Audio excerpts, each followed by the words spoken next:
গাইবান্ধার গোবিন্দগঞ্জের রংপুর চিনিকলের সাহেবগঞ্জ যে ইক্কু খামারে, এই ইক্কু খামারে 2016 সালের 6 নভেম্বর যে সাঁওতালদের সঙ্গে জমি নিয়ে সংঘর্ষ হয়, সেই সংঘর্ষে কিন্তু 3 জন সাঁওতাল গুলিতে মারা যায় এবং অসংখ্য সাঁওতাল কিন্তু গুলিবিদ্ধ হয়। সেই 6 নভেম্বরকে কেন্দ্র করে আজকে যে 10 বছর পূর্তি উপলক্ষে যে সাঁওতাল হত্যা দিবস, সেটি কিন্তু গাইবান্ধায় পালিত হচ্ছে। এই সাঁওতাল হত্যা দিবস উপলক্ষে দুপুরে গাইবান্ধা শহরের পুলিশ সুপার কার্যালয়ের সামনে থেকে একটি বিক্ষোভ ও শোক র্যালি বের হয়ে শহরের প্রধান সড়ক প্রদক্ষিণ করে গাইবান্ধা পৌর পার্কে গিয়ে শেষ হয়।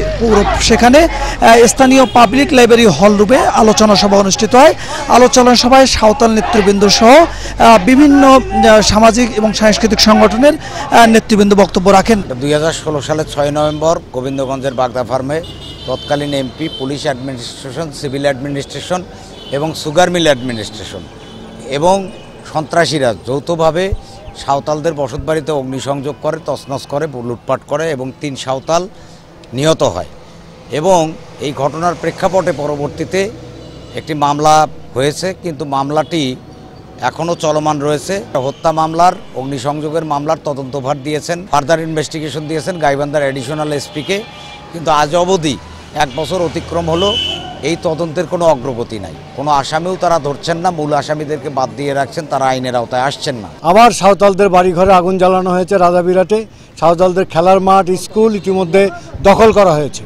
আমরা চাই এই সাঁওতাল জনজাতির উপর যে অত্যাচার চালাচ্ছে স্থানীয় ভূমিদস্যু সহ প্রশাসন, আমরা এটার থেকে সাঁওতাল জনজাতির উদ্ধার চাই এবং এখান থেকে আমরা সাঁওতাল জনজাতিকে মুক্ত করার জন্য আমরা আন্দোলন সংগ্রামে আছি। আমাদের জমি ফেরত চাই।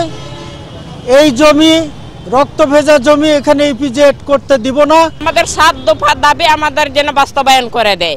আমরা সম্পূর্ণভাবে আমরা যেন সেখানে আমাদের বাচ্চা কাচ্চাদের, আমাদের ভাই বোনদের পড়ালেখা করাতে পারি, সেই জন্য আমাদের সেই স্কুলটা আমরা চাই। কারণ সেখানে কিছু ভূমিদস্যুরা আছে যে সেই স্কুলটা চালাতে দিচ্ছে না। সব মিলে যদি বলি যে তারা এই জমি উদ্ধার, তাদের যে সাঁওতাল হত্যার বিচার এবং পাশাপাশি তারা কিন্তু 7 দফা দাবি করেছেন। সেই 7 দফা দাবিতে আজকে এই তাদের যে বিক্ষোভ কর্মসূচি এবং সাঁওতাল হত্যা দিবস পালন করছেন।